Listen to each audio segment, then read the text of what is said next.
Welcome to the ABCs of Horses, a Big Blend radio podcast featuring Christy Wood, a world champion horse trainer, a carded horse show judge, an equestrian expert, and an author. Welcome, everyone. Today we are on the M word for mares. Yes, the lady horses. I love this ABCs. It makes us think each time, what are we doing? What letter? And then it's like, oh, but I want to do this. I want to do that. But when it came to, it's time to talk about mares. I mean, the M word is mares, and we're excited about that. We're going to talk all about learning their emotions. We're going to learn about communication. We're going to talk about their health, mares' health, especially if they're pregnant, foaling, or in gestation or weaning. Ooh, that's a big word. So, Christy, how are you? Welcome back. Fine, thank you. It's a great day. The sun is shining today. It's like springy air, and full of the joys of spring. You can see that with horses. They do that. They're like, I am full of the joys of spring. Yes, I go out and hug my horse, and I get covered with horsehair, and it gets up in my nose and in my hair and in my eyes, but I don't care. They're shedding and they're getting ready for those beautiful summer coats, so I don't mind the long horsehair. Okay, so I'm going to get into the mare thing right away. And next month, everyone, we're going to be doing understanding horse noises. Like, is it nickering that you say? Knickers? Yes. Whinnying? No, yes. No. We're going to, all the different sounds to know what are they saying to you. So horse language. We're going to, code talking, but it's horse noises. And then noises that can affect your horse. How about that? Like, you don't want to be running around screaming in front of your horse all the time. Maybe not.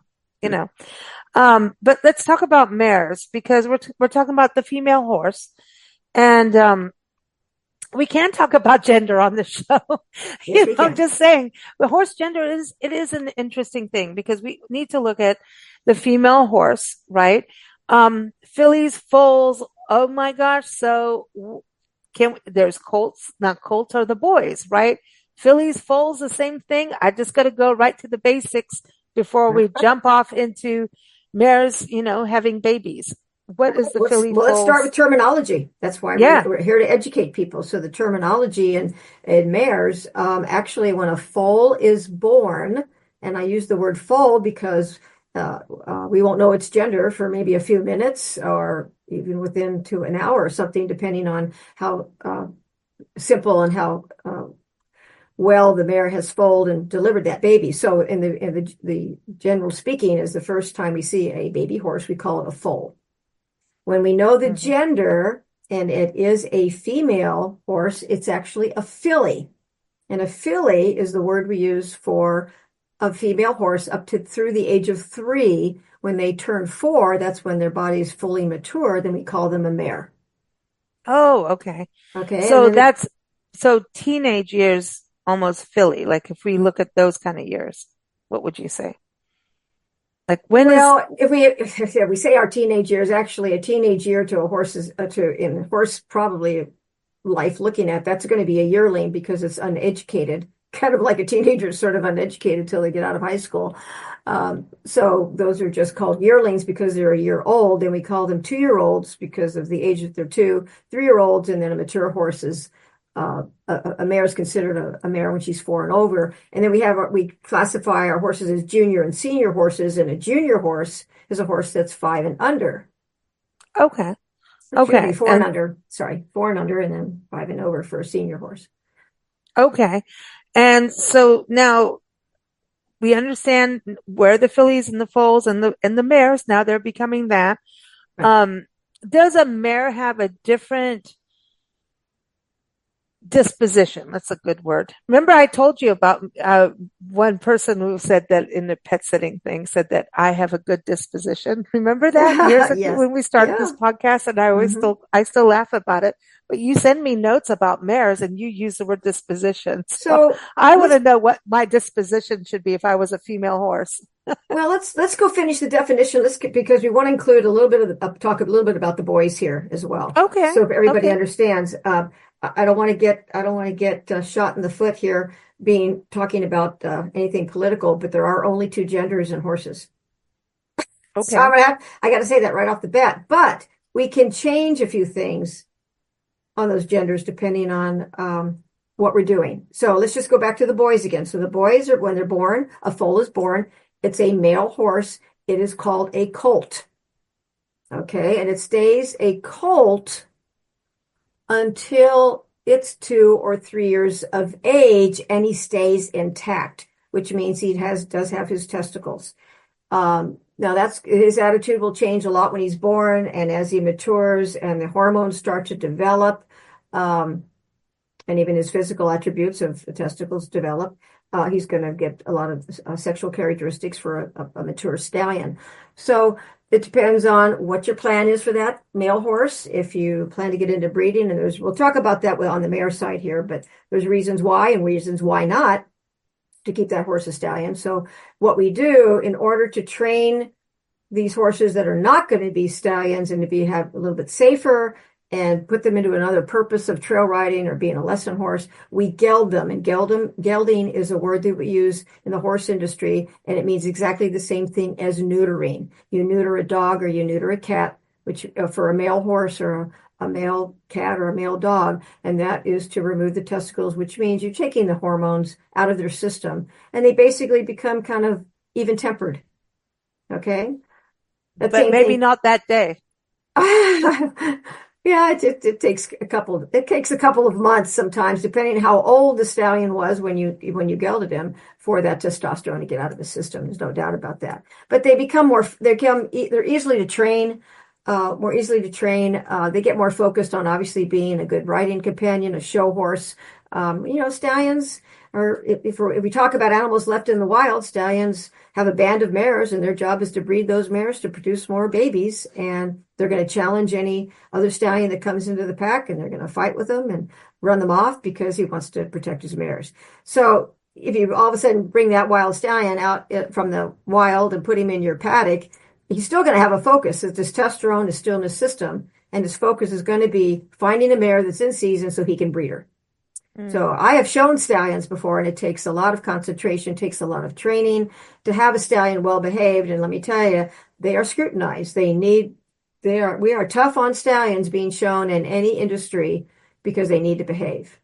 Okay, it can be a little dangerous if they're not. So that's when we geld them and make them. I actually call it brain surgery, but don't people get so they're actually when I say that. But we just want to make them more neutral. So with your mare, getting back to the mare's attitude, a mare is going to have a different change in her attitude as well, because we're going to get right into this. Mares actually cycle. They have a cycle because obviously they're going to produce eggs that can be fertilized and they can produce babies. And so they have a cycle just like a human being. A mature woman has a cycle, and these mares cycle. And so that's how we were able to track them for breeding, different things. I'm not going to say most, but generally speaking, mares can be easily handled when it's called in estrus, which means they're in their cycle at the time, and they are breedable for that time of the month. And there's actually some things you can feed them, some herbs and things to maybe calm them down if they're not real calm about that. There's 2 different spectrums here. There can be maybe even 3 here. There's mares that can be completely subdued when the hormones of their body are cycling and they're producing eggs, and they need to be subdued because out in the wild they need to be subdued so a stallion can breed them. This is the birds and the bees, folks, of horse breeding right here. Because if she's not at the right receptive time to be bred, and the stallion can read that usually with the scent and with attitude, it's dangerous for both of them. So usually nature takes over and creates a quieter mare and a more subdued mare. And matter of fact, if you're riding a mare that's in full-blown heat, which is her cycle, sometimes she'll merely move away from another horse because she'll stand there and want to be bred. Now, the other spectrum would flip that coin, folks, and unfortunately, there are some mares who have a really tough time going through their cycle, and there's different words now people use for this. They become very crabby. They become very witchy, and I'm sure people have heard those terms used before in any female species, but then they also become, the word we use is marish. And they just get really irritable. They don't want you near them. They don't want another horse near them. Sometimes even when they are in full-blown estrus and they are ready to be bred and that egg is ready to be fertilized, they'll still attack the stallion. I mean, there's some that are just extreme. So there are some things that can help them be a little more subdued and to get them bred. Or we end up doing AI, which means today it means actually artificial insemination. Artificial insemination doesn't mean artificial intelligence like it does today with the new AI, but AI is artificial insemination. And sometimes that is safer to collect your stallion separately and then inseminate the mare at another quiet time and in a lab or at your vet clinic. And matter of fact, we do a lot of breeding that way. And I have in the last 20 years when they revolutionized the DNA, being able to track DNA on horses, so that you knew exactly that you wanted to breed to a really world champion, wonderful horse that was back in Pennsylvania. Well, they would collect the stallion in Pennsylvania and ship the semen overnight to us. We'd take our mare to the vet clinic, and our vet would inseminate the mare. But the nice thing about that is the DNA proves on that mare and on that stallion, and when that baby's born, as you pull the main hairs and you can prove the DNA. And it's kept everybody honest so that you know you have exactly the stallion semen that you wanted. That's how you get your babies registered today, is because of DNA. I know, isn't it really changed over the last 20 years? Well, it's really wonderful. Personally, in my looking at it, because I've bred horses for so many years, that instead of someone just saying, "Oh, I want my mare to have a baby," and there's a fella down the road that's got this stallion, he hasn't cut, and he just sits out in this pasture. And some people shop, like they shop for good quality dog food for their dog. Some people just want to buy the cheapest there is because they don't think about that. And, if you breed the horse down the road, well, that might be fine. It doesn't cost you as much. But, we're talking about world champion horses. We want to produce another world champion horse. The DNA keeps everybody honest and makes sure that semen that has come in and has been shipped overnight, with United Airlines, that you get the correct semen, because we're going to prove that with the parentage of DNA. The DNA has to be on file with the breed association you're talking about breeding your horse with, and the DNA is on file with that association for your mare and your stallion.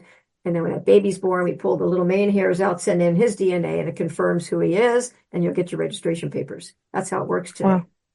Wow. It really has changed, but it's also cool because you can check your horse's DNA, like we do for us humans, for ancestry, right? Like you may have, because it's still pretty new.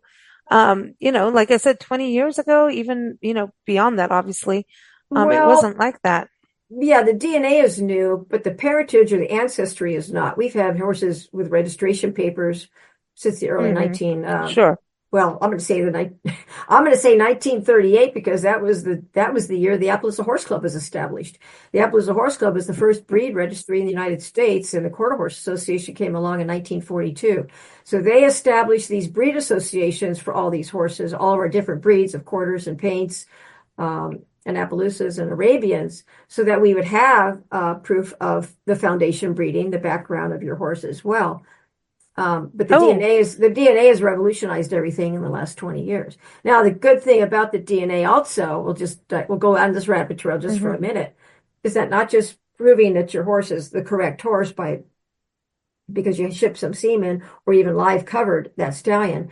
It's also a way of preventing diseases, because there are some diseases out there for horses, and through a blood test, you can find out if your horse is clear of them or if your horse is a carrier. Obviously, if your horse is a carrier of some of these, it's an ethical question. It's up to you whether or not you want to continue to breed a stallion or a mare because they have that disease. That's where I'm going to leave it right there. But I personally wouldn't breed anything that's going to pass on a disease. All right. Exactly. I think that's DNA, it's great for family history and all that, right? Yes. But a lot of people use the DNA thing to try and track what's going on if family in humans, for cancer, for diabetes, all kinds of things, heart disease, which is, it's a godsend, really, yes, it is. to be able to have that. Science is amazing. And there's a lot of science in horse husbandry. Is that even a term? Horse husbandry. Yes. That's yes. Is it? That's a correct term. Yes. Okay. I got the HH today. There's colleges offering classes in horse husbandry. Okay. Okay. I'm not too far off. Okay. So I want to ask an interesting question. We look at women, right, in today's society, and they're, back in the day, like Christy, you're, a horse trainer. No. You shouldn't be doing that as a woman. You go back to the kitchen, right? But but let's look at They this. haven't seen my kitchen. I set it on fire too many times. I do not belong in the kitchen. And she doesn't drink wine like we do. But this is the wine. thing, right? Yeah, don't ask me to cook for you either.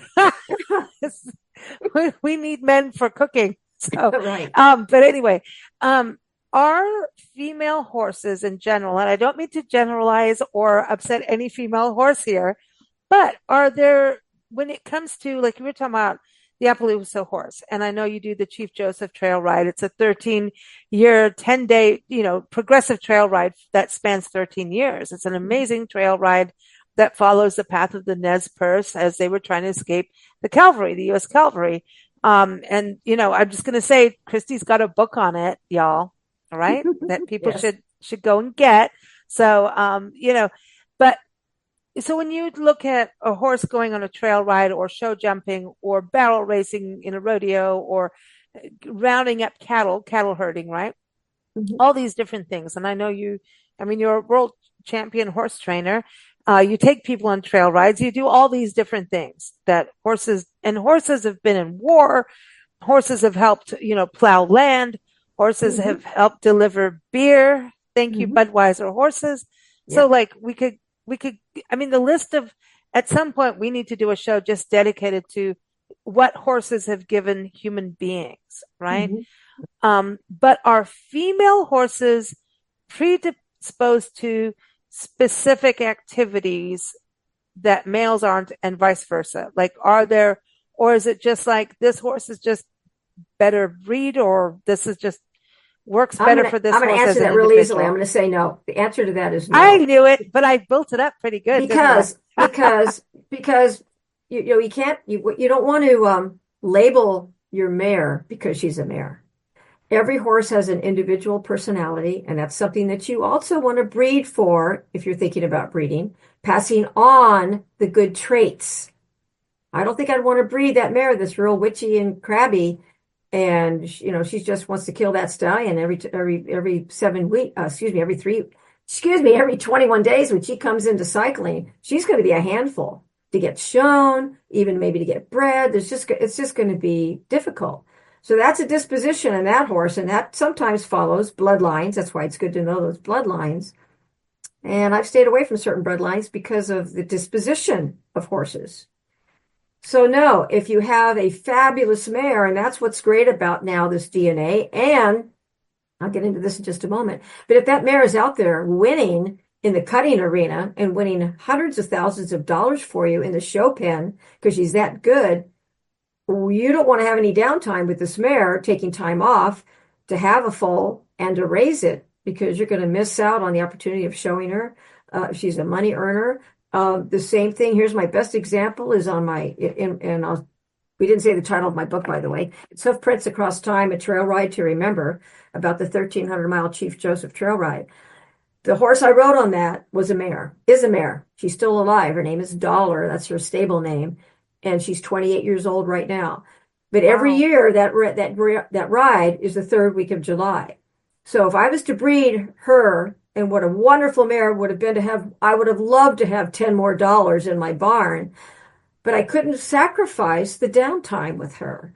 I could not get her. In full. And if I get her in full, let's say in February or March, by the time July rolls around, she's in her first trimester. And to go on that trail ride and climb those mountains and work as hard as we do to follow the Nez Perce Trail, she could actually slip that foal. She could lose that foal. So there's your first consideration.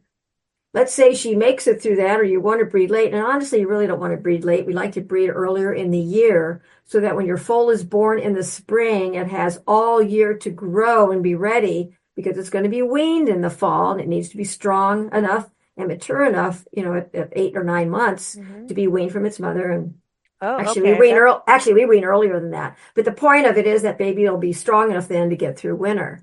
So the timing is just not right. If someone's showing the horse all year long or going on the trail ride that I go on, there's no downtime for Dollar to have had a foal. And then the following year, she'd have a foal by her side. So she couldn't even go on the ride. So then I'd lose 2 years.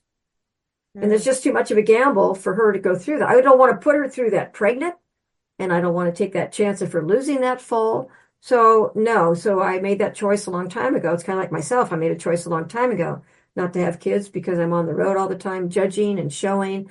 I travel a lot. So, it's similar to us women. We can do it. It's an individual thing, right?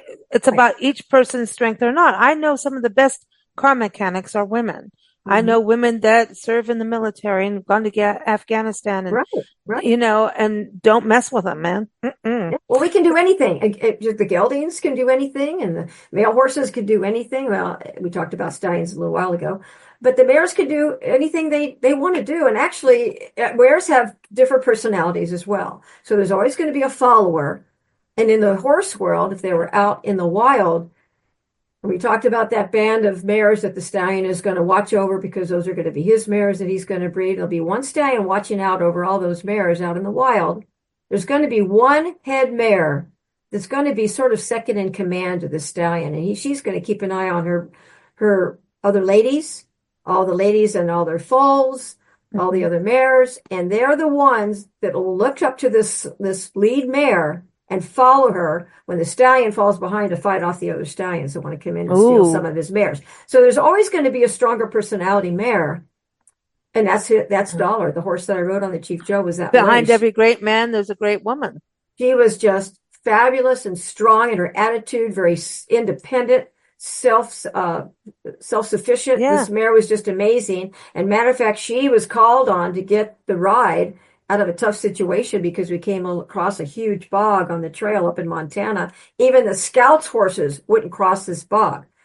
And I was probably the 25th horse down the line from where the head scout was. And all of a sudden you hear it coming down the line. Hey, tell Christy to get up here with Dollar. We need help crossing this bog because none of the other horses would do it. And they, of course, have to follow a very strong, independent horse that's very self-sufficient. Wow. And sure enough, Dollar went up there, took a look at that bog. She says, this is fine, Mom. It's safe. We can cross it. We crossed it. And the rest of the ride, 250 other riders followed us. So it's so funny because then you tell like, hey, Mom, I'm doing this. It's like because you are a team, horse and rider too. Yeah. It's like that communication is so tight no matter what. It reminds me of Nancy and I. It's like we've gone through some things that are like, dude, like what? All right, just trust in your gut. Go for it, and you sit there and you can do it. And other people, because if you hesitate too long, you're done. Just so again, your mare is going to have a cycle. So some mares, like I talked about, are going to be too nervous, very upset.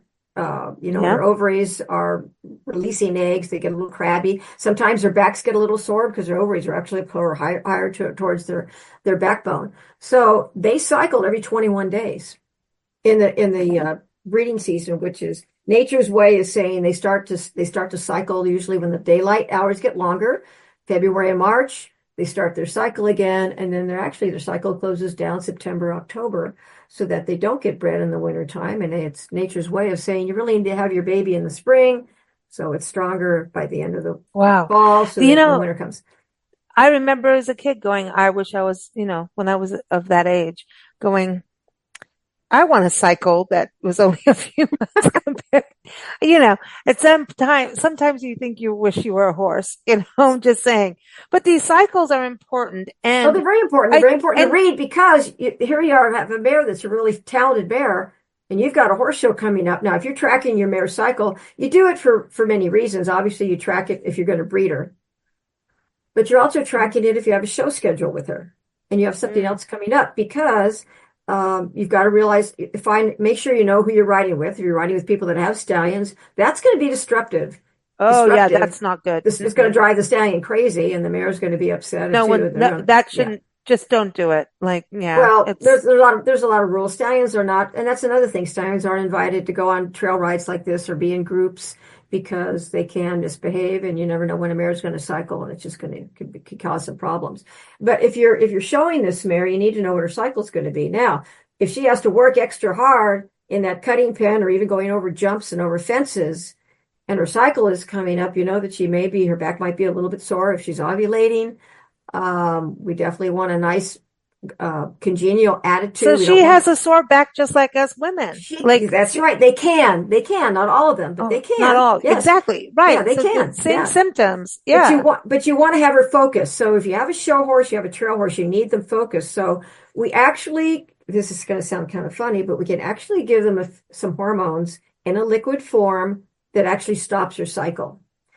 And you can plan that so that you get to your horse show and your horse is not going to be in estrus. She won't be in season during that weekend horse show. And then you can go back and take her off of it and she'll go back into her regular cycle again. So there's things to consider for that. Now, when I said there was only two ways, flipping the scoring of a pleasant mare or a subdued mare or one that's kind of moody and crabby, Dollar, the mare that I rode on the Chief Joseph Trail Ride, is a silent mare. We never know when she's in season. There's no physical signs, and there's definitely has never been a change in her attitude, and that's probably what's made her the best trail horse ever.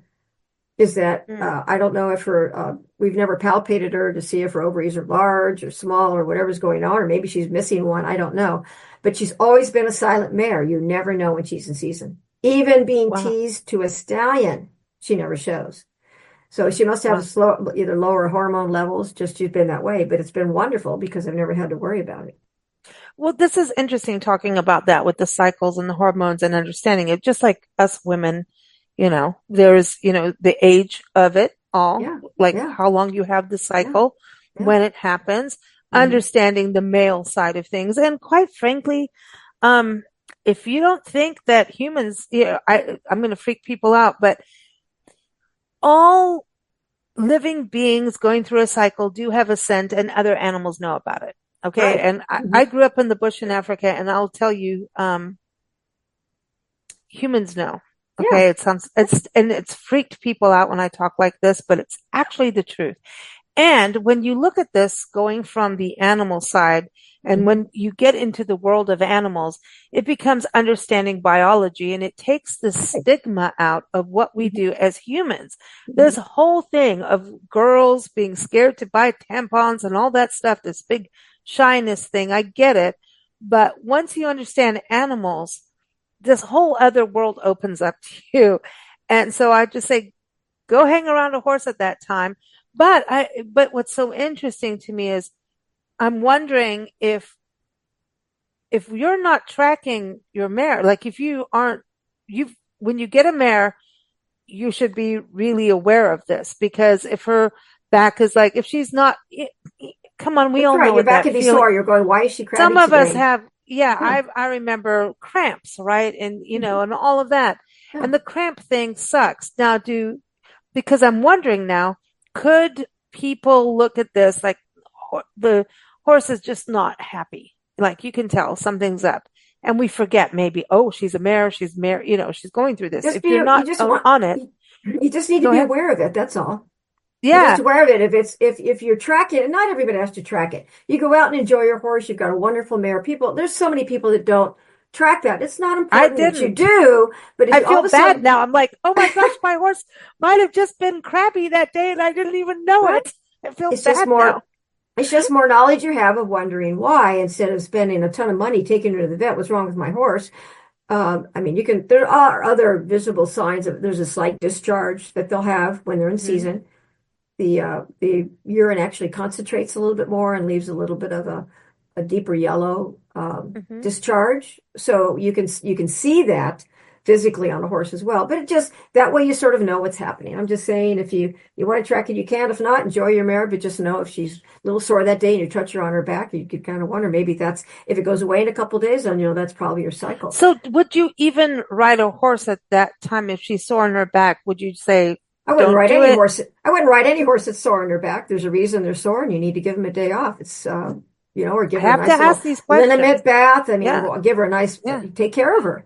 Yeah. Yeah. So if she's But cramping, do yeah, people ever misconstrue, you know, mare is going through the cycle and she's cramping and now I'm like, oh, she's got colic. I got to go to a vet and I'm going to start walking her.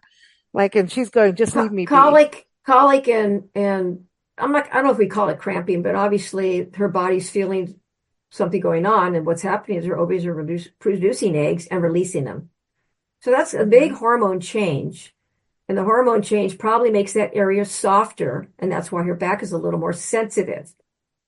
So you just have to be aware of that. So do Um, people, okay. So and when we it go, just helps to when, know why your horse yeah, is no, sore. but now I'm questioning a whole bunch of things. You did it. Like you brought this topic up, but no, because now it makes me really think. I didn't know if my horse was, there's just, oh, she was offish today or the couple days. Mhm. I never ever thought of that because I don't think I knew, It's an easy I fix didn't know. today, Lisa. It's an easy fix as well. If your horse's back's a little bit sore, you could give them bute. We have horsey aspirins. There's nothing wrong with giving a horse a little bit of an aspirin to make them more comfortable, whether it's her ovaries or not, or if she has a real back issue. Time will tell with that because obviously it'll pass Yeah, once her cycle is right. over with. And the Well, physical discharges you can still look at underneath her tail. And her attitude, how her attitude is standing next to a gelding or next. These mares will even show to another mare. That's how strong the hormones are when it's time for them to be oh, bred. that makes sense. That's They what I will was back wondering. themselves up to another mare and say, I'm ready to be bred because it's so Yeah, strong. So those are just signs. your Again, instincts. you need to know your horse. You need to spend time with your horse, understand their attitude, and mares, of course, are going to cycle. Now, there's Mm. things that they've revolutionized some really interesting things today. Can I jump back though to my Sure, question? sure. Because of people not knowing, right? Okay. So when I want to go back to when you go on vacation and there's dude ranches and horse, hey, you can go on a horse ride, right? So I'm assuming that the people with the horses for the horse rides, that for people on vacation, going on a trail ride through, wherever, like you're in the Mhm. Sierras or in, the Blue Ridge Parkway or wherever you're going on a horse ride, or it's a dude ranch and they have a bunch of horses that they would know that the mare should not be out. Like maybe don't even use mares maybe for that. I don't know. Lisa, we can only hope that people are paying attention. Some people aren't, and sometimes these horses are used no matter what. Now they'll observe the fact that, gee, the horse doesn't want to move today. They're a little more sullen. Something's going on. If they see that, hopefully again, somebody will take that horse off the tie line or off of that work schedule for the day and let them have the day off. So we're just hoping that people observe their horses enough to know what their attitudes or what their moods really are and troubleshoot that. If you don't Okay, so when know we came to that, see you for a trail ride, remember how we met you? We went, you wouldn't let us go on the trail ride until we went through the ring and everybody got along on the horses and she could see, oh, these two could sit on the horse. They're okay. Mhm. They're making it, Yeah, safety wise. No. I mean, we're all like, all right, we're just going to go out. Yeah, no, I love that about what you did. well, thank you. I've not had that experience ever in any place. They just put you on and everybody get on the horses, everybody go. And that's why I'm asking because I was like, wow, I wanted, because one horse is like, no, I'm not doing it. And it's always been a mare. It's like, I'm not doing this today. And everybody keeps pushing the mare. And now I'm thinking back to times of being, Yeah. and so this is a really good thing for us as travelers who love horses. And like, oh, it'd be really great to go on a horse ride. If you see a mare behaving like that, maybe speak up. I'm just saying, or not. I don't Well, know, but maybe there's so many understand different signs, but it's really the responsibility of the people that own the of the horse and people own the doing it. stables Yeah, that hopefully they'll step in and say that horse needs a day off for whatever reason. Then they'll troubleshoot it later on or just whatever, give the yeah. horse some bute to make them comfortable. You have to do some diagnostic. Uh, you have to just look into it and try to figure this out. But that's why you need to spend time with your horses. We've talked about that through this podcast. Get to know your horse's moods, their attitude, know when they are feeling well. You need to try to read it when they aren't. Yeah. I mean, it's for their benefit. We're good. God gave us the blessing of having these horses. We need to be good stewards of them and take good care of them. Now let's talk. Okay. So this all changes for performances and everything versus being on the trail. All, what's going on with their bodies is going to, change according to what you need or want them to do. Mm-hmm. So there's all kinds, it's all changed up. Like you're saying, we're in a different age now where there's assistance, there's medications. Well, so let's talk a little further about Yeah. that. We've got this $1 million mare now that wants to go out, and she's winning in the cutting pen or over fences and winning a lot of money and doing really well. And I want to continue her show career for the whole year. So I don't want any downtime. I'd love to have a foal by her, but we can't afford the downtime with her because she's really earning more money out of it on what she's doing and enjoying it. We're all enjoying it. So you can actually have a surrogate mare to carry her foal.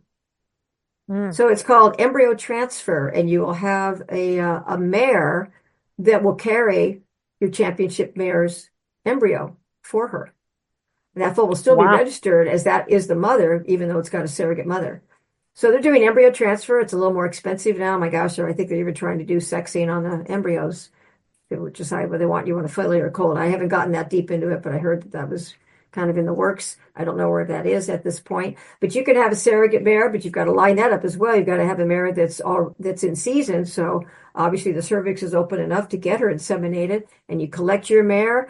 You collect that stallion from back there in Pennsylvania I talked about, or in Texas. Mm-hmm.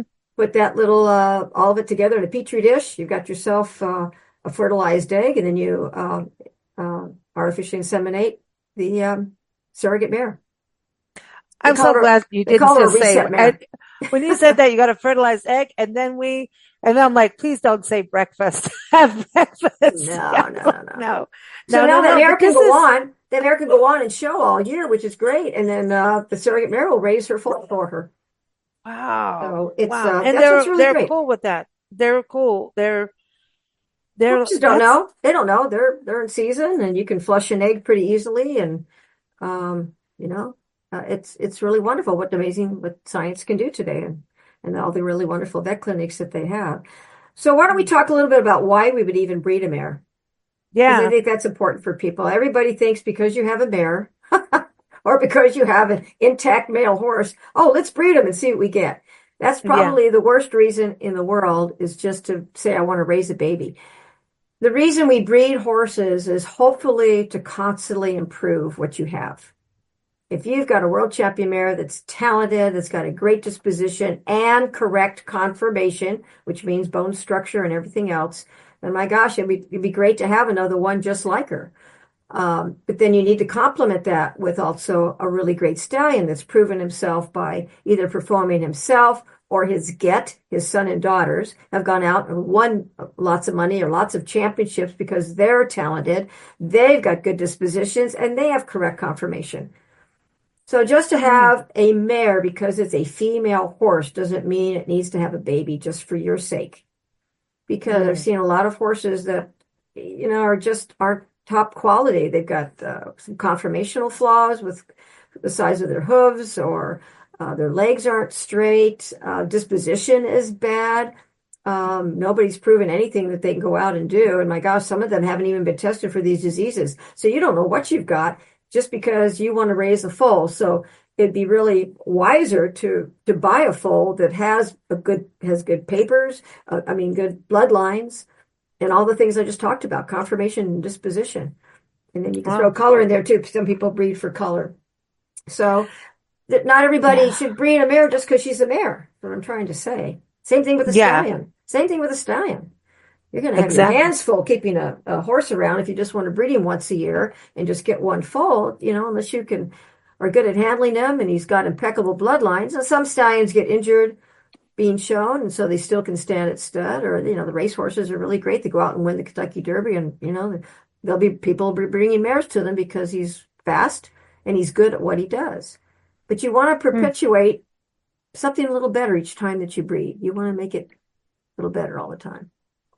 Yeah, it's amazing how it has just changed so much, but it is about being diligent and watching and actually knowing, right? And having that, uh, what I love about this podcast with you is that you're always going, watch what's going on with your animals, have that communication, and then you will know things, Right. right? And I think Right. that's the beauty of this. I mean, people have, when you're talking about, hey, you're going to breed,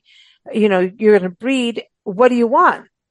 Instead Right. of just going willy-nilly, let's just do this. And, That's why that DNA is so important, and the blood test I talked about. Why would you want to breed two horses that both are carriers of a disease? and, And you and, know that foal is going to have it. Why would you want to do that? and I when you just do don't that, understand don't you want to have people that know what they're doing? So you're not just going, hey, y'all up there, I got a stallion, you got a mare, let's bring them together and see what happens. That's what I'm talking. I just talked about that. Right. Yeah. So you Yeah. want to have the right people, it's, to be able to do that. You know what I Well, and mean? you want to give this baby an opportunity also. So why would you want to have two horses that have very bad dispositions, also have very bad hooves, very poor conformation? Uh, because we talked about conformation before. If they have poor conformation, that means that horse is probably going to break down earlier than a horse that has correct conformation. Yeah, I mean, his exactly. legs will give out, his knees will give out, the hooves are too small or something, and it's they're going to break down. So why would you want to even create that? I mean, you have the goal Yeah. in your hand is to produce something really spectacular and wonderful out of the stallion and mare that you're considering. So let's produce something that's really, really great and is disease free. We've got to keep throwing that in there. Mm, yeah, the So, disease free. Yeah. Now let's go into the actual pregnancy because that's now when do you go like, let's go to humans, right? Human women, okay, pregnant, but they can work up to a certain point, and then there's like, hey, do I really want to go back to work? But I do, or like everyone's different. Like, Nancy, yeah, she was doing things all the way up until and very healthy, mhm. If she didn't keep active, I don't think she would have had a healthy pregnancy, right? So because that's who she was and when she was having me. Um, though she did yell when I came out. Uh, Okay, and well, I did too. that's a simple answer with horses because you want to continue doing what you do with your horse up until probably the last trimester. If you trail ride your horse all the time, or even competing and showing, you can continue to do that through her at least ninth month. Horses are just their gestation period is 11 months. So that last trimester will throw her a little bit off balance. She'll be very heavy carrying that foal. I definitely would slow down on those trail rides unless they're flat, nice trails. I wouldn't be climbing serious Chief Joe mountains with a horse that's last trimester. Um, just keep them exercised to keep them healthy. You also will probably be changing their diet a little bit more because their body's going to need definitely more calcium because all the calcium that she absorbs for herself will be put into growing that foal. So we don't want to deplete the mare's body from certain nutrition. So you need to know what you're feeding your mare to produce a really nice, healthy foal. Mm, And then foaling is really interesting. It really helps if you have someone near you that's had the experience foaling before. There's some wonderful books out there. There's one called Foaling that's been out there for many, many, many years. It's even got a little chart in the back with so you can almost pinpoint when you think your mare is going to foal by when the time she was bred, especially when you AI, if you don't live, and if you hand breed, meaning live cover, you're pretty much going to have an idea when your mare is going to foal. Pasture breeding is a little different because you never know when the stallion and the mare are going to connect and breed out in the pasture, so you're really not going to know. But uh, you need to have somebody mm, there with some experience because I have raised probably 25 to 30 foals, and we have had some complications. And I live 45 minutes from my veterinarian. mm, So there's so much that has to be done within that 45 minutes, if I'm lucky enough to get him right then and there to come up and even assist me. So I've become quite the midwife and learning how to troubleshoot. I've had to actually go inside a mare and turn a horse's head before. I've had legs wow. that are folded back. Mm, The breech ones are a little more difficult. They're not as successful sometimes, but there's just, you need to know. You need to know what the presentation's like, when this mare is ready to foal, if it's correct. If it's not, you've got to actually get her up and almost stop her from foaling if you want to get the vet there in time to assist you. But learning about it yourself, having somebody there with experience is really very, very important. It's an exciting thing. It's magical. It's magical. And we have a funny statement we always make. We say the most consistent thing about a brood mare, which means a mare that's in foal, is her inconsistency. So she's never going to have it at 2:00 in the morning like you want, or 2:00 in the afternoon. You never know when it's going to come, but there's signs. That's why this book is so important to get. And there's so many videos now today that you can watch on YouTube that will show you goodness. how to foal a mare and what to do, how much to help and how much not to help. So you have to know when to intercede in order to help that mare sometimes, especially a maiden mare. First time pushing a baby out could be a little strenuous. And it could be complications. So you just have to be ready for these things. We had one whose umbilical cord snapped off and almost bled to death. So you have to know how to tie that off and try to fix that before the vet can get up there. I mean, so many things. We've lost one, but I was able to save all the other ones by being there and knowing that when that presentation, meaning when that foal starts to show for the very first time coming out the vulva, if I don't see a nose and two little legs with the hooves pointing down, we're in trouble. So you've got to recognize it. And the book has wonderful pictures in there of showing you everything that's happening, what the presentations look like, how to troubleshoot and what to do. It's a great book. It's called, and keep it right there. Keep it there. Right. It's called Mares, Foals, and Foaling. That's what it's called. And I think it's still in print. And if it can't be, it's not in print now. I think you could probably find a good used one somewhere, but it's excellent to have. I think that's important, is like understanding, do you have, excuse me, even the cell knowledge coverage, to do this. The knowledge. That too. Yeah. Cell coverage. People think, I'll just take my phone to the stable. Have you used your phone in the stable? Just saying, all those kinds of things, and being prepared and letting your vet know, right? Oh gosh, yeah. Have that phone, have that them phone know. number. Yeah. Nearby. Or in your phone. Let everybody know. Let the stable help know. Everybody needs to know. I mean, obviously they do. But if I always think that we always go in life like, oh, it's obvious they know. I always don't. If you're not serious about something, that's what you do. You just, it's obvious to them. There's a lot of people that just take their mares and put them out to pasture and let nature take its course. And horses obviously survive for billions of years, foaling all on their own. But I tell you what, I've got quite an investment in this mare. I've got quite an investment in the stud fee. And I've got an investment in her of this year, watching this baby grow inside of her, being excited about this. I'm not going to leave it to chance. That's just the kind of person that I am. I've even got a closed circuit TV in my foaling barn. Yeah. So if I'm relaxing or having dinner with my husband, that monitor is turned on and I'm watching that mare every single minute if I know I'm getting closer and closer to the due date, the foal date. And the delivery That's time. amazing. Like, look at what we have in technology, right? Right. Do you remember the first time you saw a baby being born? Yes.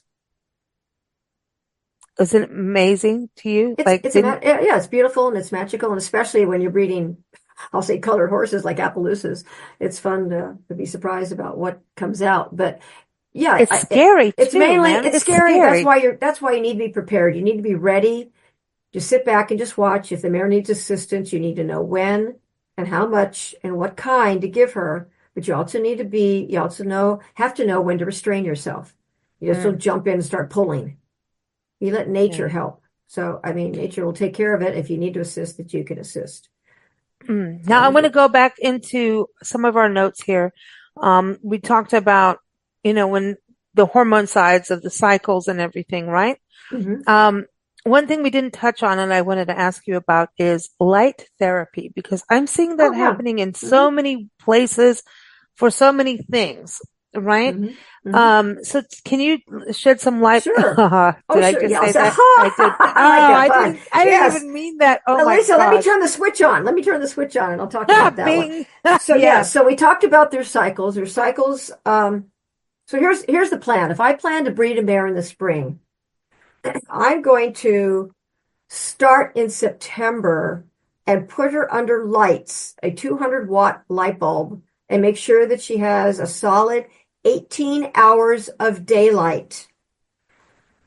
Because I want to continue her cycle. I don't want her to shut down for the winter and then restart. So I will put her under a 200-watt light bulb, meaning don't just turn on the light out in the barn, but she has to be fed with her feeder underneath that 200-watt light bulb. And that light goes through her eye to her pituitary gland and constantly fools it to think it's summer all the time. She needs 18 hours of daylight to continue her cycle. And I will do that all winter long. So then when February 1st comes around and we want to start breeding, this mare is already, or continuing, to cycle. And we've tracked that all through the winter because we just don't, if you better be ready with the generator if you're going to have power outages. You need to make sure that we have it on a timer. The timer comes on and the horse gets 18 hours of daylight starting at, obviously daylight savings time is 5 o'clock or something. And from that 5 o'clock on, we're going to have lights on till at least 11 o'clock at night to make sure she's got 18 hours of daylight. So wow, it keeps the mare cycling. That's what we want. And then not just under lights and trying to track how your mare is going to react, because sometimes they'll react to you can even tease them with another mare. They will tease to a gelding if they're cycling. They're really, ovaries are really working and hormones are really working. But you can also bring in a teaser horse. And it's kind of frustrating if you have your own stallion. I've had that before, to have him tease his mares because he's not going to be able to breed every mare. Yeah. And so it's just a little bit better. I've always borrowed a pony from a friend of mine who's got a Shetland pony who's still a stallion. And I'll bring him in, and I tell you what, it doesn't matter what his size is. He is going to be a macho little guy. And he's going to go up and he's going to... Listen, little Shetlands, like there's another name for them. Okay. Yeah, I know what it is. I know what you're trying to say. You know where I'm going with those little things. But he's going to romance my mare. He's going to talk to her constantly. He's saying, "Hey, lady, how about it tonight? Are we going to have a date tonight?" I mean, he's going to constantly talk to her. And because he does that, she will react. She'll respond to him, and she'll respond with her signs of lifting her tail, urinating frequently, and we will know that she's in season. So then the other thing to do is you take that mare into your vet, and they can tell you by palpating and even doing an ultrasound, checking the ovaries to tell you exactly when that mare is going to release an egg, which is fabulous. Wow. They go in there. Wow. So then if you're, again, breeding to the horse in Pennsylvania or Texas, you make your phone call and say, "Please collect the stallion. Can you ship it on Wednesday? My mare's going to ovulate on Thursday." So you go down, or Friday. So you go have it shipped in. Because the semen will stay alive. I forget if it's 24 or 48 hours. It's been a few years since I've done this. But you can inseminate that mare, and that semen stays alive in that mare. When that egg releases, it'll be inseminated. It'll fertilize. Wow. So there's just a lot of different things to do, to include the vet, to include what you're doing at home, to make sure you're teasing her. That teasing pony also helps sort of bring her into season. It just solidifies the fact that she is cycling. A little flirtation doesn't hurt. It helps. It helps a lot. And you really can read your horses so much better. And then we always make sure that after we inseminate this mare, or a live cover, depending on what you're doing, we take the mare back into the vet clinic at 15 days and ultrasound her. And hopefully you're going to see that live embryo the size of a quarter with a little heartbeat in it. That's the exciting part. Amazing. Right there. That's amazing. And at 15 days, you can do that because it hasn't lodged itself to the uterine wall yet. So you're not disrupting what's going on in the uterus. So you can ultrasound and see it. Now, we also do it to make sure that we don't have twins, because the survival rate for horses having twins is very, very, very low. And you don't want your mare to go through that, or you don't want to risk losing both babies to twins. So if that happens and you have two embryos that are fertilized, the vet will look at that through the ultrasound, and he can, because they haven't attached to the uterine wall, he can take his hand and kind of float one off to the side. We're going to pick, obviously, the larger, stronger one with the bigger heartbeat. And the other one, he can just lightly pinch and it will dissolve. Wow. And then that baby, that one that's left, that stronger one, the larger embryo with a bigger, strong heartbeat, will then lodge itself within the next 5 to 10 days to the uterine wall and you're on your way. Now we go back in at 45 days one more time just to make sure that mare is confirmed in full. That nothing in the meantime has happened. Okay, here's a at least a stupid question, but all questions are not stupid. No, they're not. So when you say you go into the vet, is it okay to transport these horses during pregnancy? Well, the one I'm talking about isn't pregnant right now. Yeah, but I mean, yes to both answers. I'm taking in a maiden mare or a mare that wasn't bred last year. Certainly she can trailer, and that's not going to disrupt her ovulation. And if you have a mare with a baby by its side and you're breeding her back the next year, that's when you start training that baby to go in that horse trailer. Okay. All right. The mare's going to walk in. That baby's going to walk in. We usually leave the baby loose so it can just learn to balance or lie down on the way down to the vet clinic. And that's why artificial insemination is almost nicer than live. Well, live cover's fine if you're nearby and it's the champion horse that you want. But before DNA came, we would have to send our mares back east to go breed to the horse I keep talking about in Texas and Pennsylvania. And that's going to be more traumatic. My horse having to travel 3 to 4 or 5 days on the road with a baby by her side so that she could get bred to this wonderful champion that I want to breed to. So now with the DNA revolutionizing the AI, the artificial insemination, my mare never has to leave my county.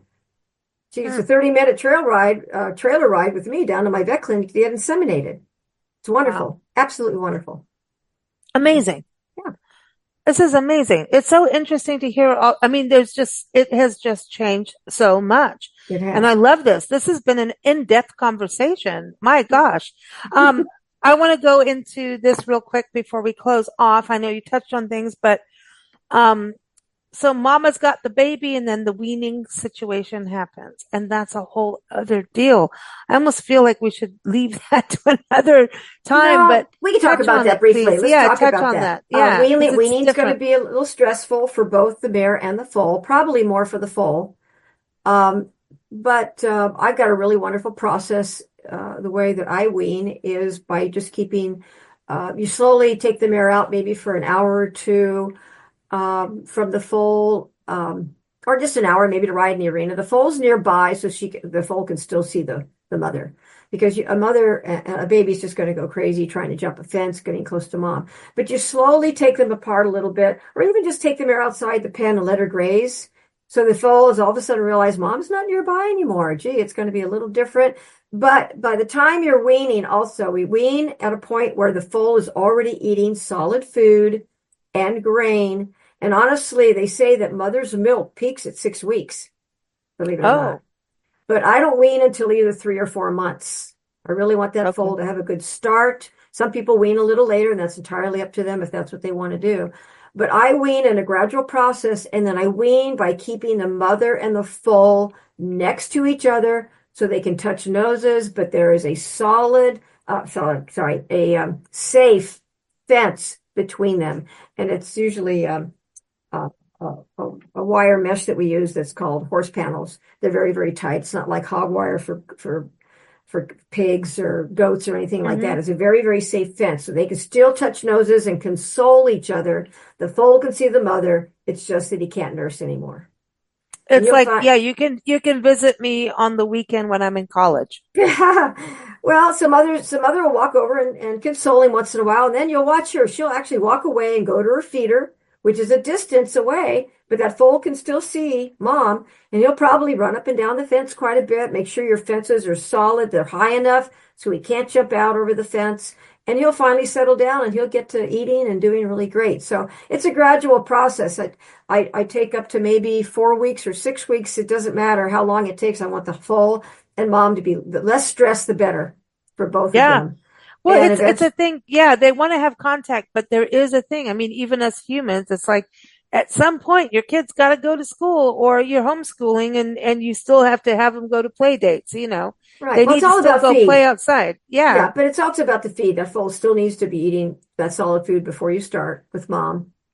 And then he's going to continue on that diet, and he's going to continue on a growth diet that he needs. And then you'll back off some of the milk or some of the feeds that you're feeding your mare, because she's not going to produce the milk anymore. And actually her bag of milk will dry up, and she'll be back to normal and ready to go do some wonderful things. Then later on, you can still bring them together. And that's what I do in raising my foals is I pony that foal constantly with the mother, taking them out on trail rides up and down the road with traffic, across water, in a horse trailer. There's so much that mother will still teach that foal, even after that point. And they learn, the foals learn that, yes, I can be close to my mom, but you know what? I like this hay over here in this grain. This isn't a bad thing. And I've got this nice stall with shavings in it. So they get comfortable after being weaned.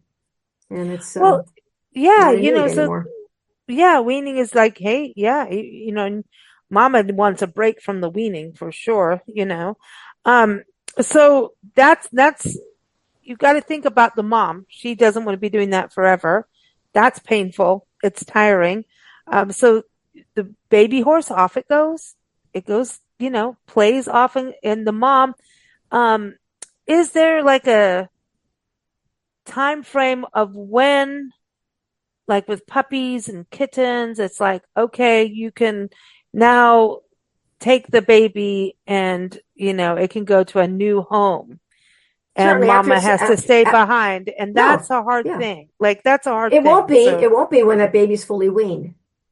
So that's why you take your gradual time to take maybe 4 weeks, 6 weeks, whatever it takes for that baby to be eating solid food, not to be fretting, not to be running the fence up and down. He is now mature enough to realize, I'm on my own right here, and this is great. I've got human contact, and I go in with them every day and lift their feet, put their halter on, teach them so many different things that you could teach a young foal, which is really wonderful, especially at that young age, especially when they're that small. And that's not a problem. You can sell them, and they can go down the road later on. Okay, that's not a problem once they're weaned, fully weaned. Wow, this has been in depth, man. Christy, this has been one of the best ones ever. I enjoy it. Love it. I love raising foals. It. I miss horses now, man. Every time we talk, I'm like, I need a muzzle. I do. I need the nuzzle in the muzzle, not the muzzle, but I just want the air coming through the nose of a horse. Is like, I don't know how to explain that, but anyway.